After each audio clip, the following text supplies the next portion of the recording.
terkait dengan mengantuk, mohon izin, mohon maaf, itu lebih kembali pertama selain kepada niat adalah pengaturan waktu.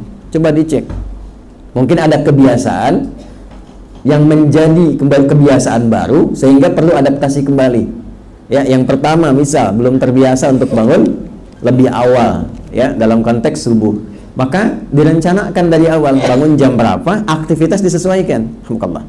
Misal yang tadinya siangnya terlalu banyak aktivitas, dicek kembali mana yang betul-betul aktivitas pokok, yang lainnya istirahat. Karena sederhana sekali, kalau bukan siang datang malam. Terlalu sibuk siangnya maka akan banyak istirahat di malam harinya. Terlalu sibuk malamnya, siangnya akan ngantuk.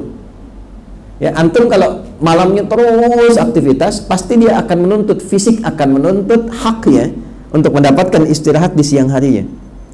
Kebalikannya, kalau siangnya terlalu banyak aktivitas, malamnya pun akan demikian.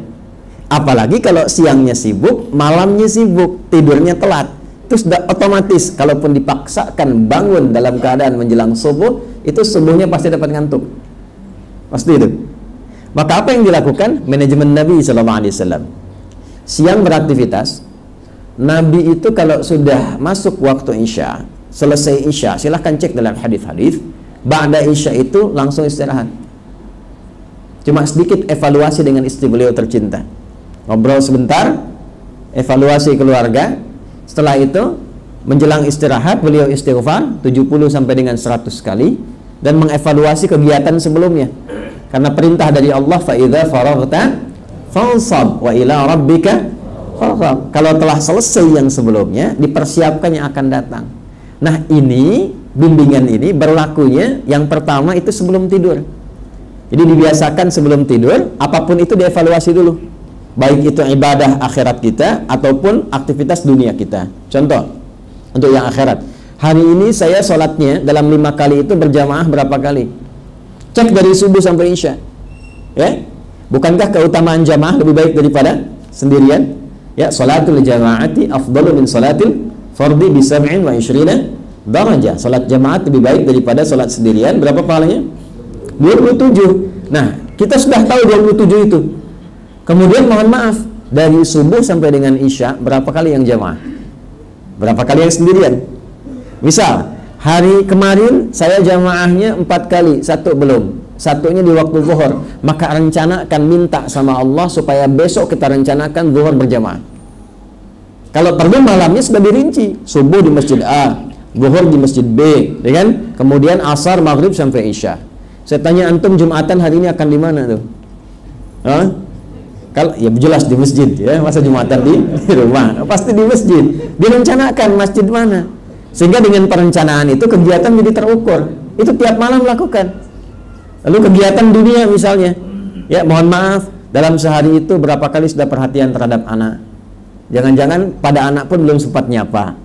Ya, pada keluarga seperti apa? Pada ibu sudah menyapa atau belum? Sudah mendoakan keluarga atau belum? Ya. Nanti setelah semuanya direncanakan, yang kurang-kurang istighfari, itulah maksudnya 70 sampai 100.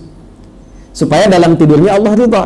Jadi kalau orang terbiasa istighfar, mengoreksi, mengevaluasi istighfar, itu akan membantu dia mendapatkan suasana tidur yang tenang. Akhirnya tidurnya lebih tenang, lebih enak, lebih nyaman. Diatur Nabi ba'da Isya demikian, paling-paling 15-30 menit selesai istirahat. Jadi kalau sekarang misalnya selesai setengah 8 salat Isya, jam 8 sudah istirahat. Bangun pertengahan malam. Ya, saya pernah mengukur itu dalam hadis, kalau kurang lebih setengah 8, jam 8 selesai, itu bangunnya kurang lebih jam setengah 2 lah. Rata-rata itu seperti itu. Setengah 2, kalau sepertiga malamnya setengah 3 kurang lebih. Kalau kekinian setengah 5 subuhnya, setengah 3 jam 3. Itu kalau kita bisa lakukan dari jam 8, 9, 10, 11, 12, 1 ya, kemudian 2, kurang lebih 5, 6 jam itu standar untuk metabolisme tubuh. Nah, itu butuh latihan. Kalau kita biasakan demikian, bangun standarnya 5-6 jam, tergantung jam berapa kita istirahat, itu tubuh akan menyesuaikan dengan sendirinya terbawa. Nah, apakah Nabi pernah begadang? Pernah. Kalau ada perlunya.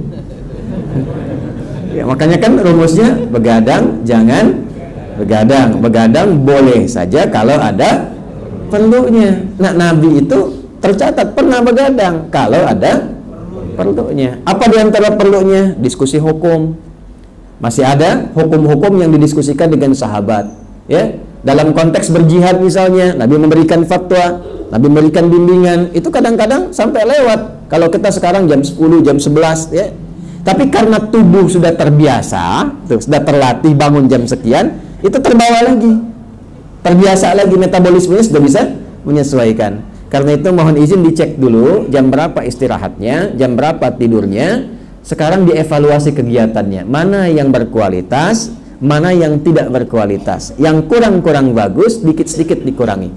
Kalau sudah terbiasa menghindari yang kurang-kurang bermanfaat, itu nanti akan masuk pindah kualitas, langsung ditetapkan oleh Allah kepada calon penghuni surga Firdaus.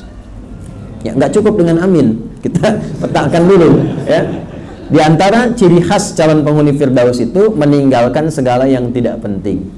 Ya, walladzina hum 'anil lagwi mu'ridun. Quran surah ke-23, surah Al-Mu'minun di ayat yang ketiga. Qad aflahal mu'minun, satu, alladzina hum fi salatihim khashi'un, dua, walladzina hum 'anil lagwi mu'ridun. Yaitu orang-orang yang gemar memfokuskan kegiatannya pada yang bermanfaat saja. Jadi kalau tak bermanfaat sudah tinggalkan. Kita bicara tak bermanfaat, diam. Memandang tak ada manfaatnya, palingkan. Malam-malam nggak ada manfaatnya, untuk apa kemudian diteruskan? Istirahat saja, ya. Wah, ini ada kegiatan bola rame misalnya kan, jamnya bisa mengganggu aktivitas kita. Sekarang kan eranya sudah berubah, apa yang dilihat malam bisa ditonton besok, ya. Antum nggak dapat ceramah sekarang, besok-besok tayang di YouTube kan, ya kan. Jadi kalau bisa dilihat besok, kenapa dipaksakan malam yang merusak inti ibadah kita? Tahajud tuh nggak bisa dibesokin. Dan tahajud malam ini beda dengan tahajud besok. Jadi kalau nggak dapat malam ini, belum tentu dapat besok. Kan belum tentu hidup. Ya, jelas ya? Ya, baik. Wallahu a'lam bishshawab.